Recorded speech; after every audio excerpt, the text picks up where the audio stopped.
Macron on the weekend in Argentina at the summit, almost playing his global mediator role. We saw this almost stern handshake and chat when he was talking to Saudi Crown Prince Mohammed bin Salman, and now he's come back to face some serious domestic issues. What are his options here?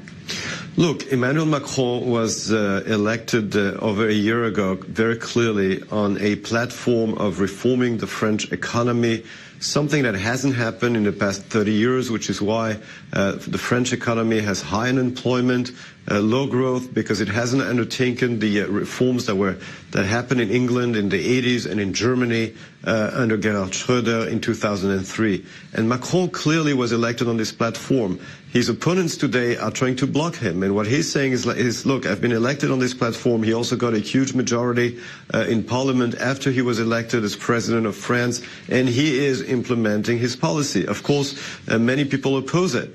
But you know, in France, one of the reasons why it has been nearly impossible for any president in France in the past 20 years to implement reforms is because as soon as it gets violent, people go on the street, and this is part of French political culture.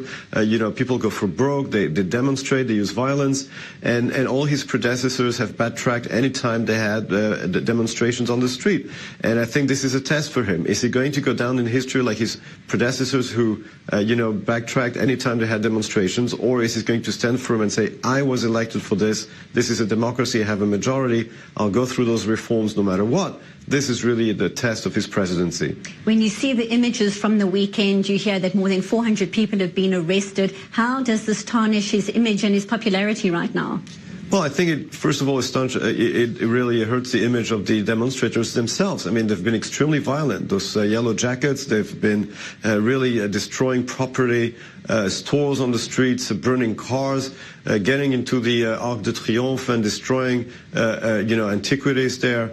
So they've been extremely violent with graffiti's on the Arc de Triomphe in Paris. I mean, the police has been reacting to these acts of provocation and violence, and I think this really affects mostly the image of those demonstrators whose violence is really unprecedented. International relations expert Dr. Emmanuel Navon, thank you as always for your time and your insight.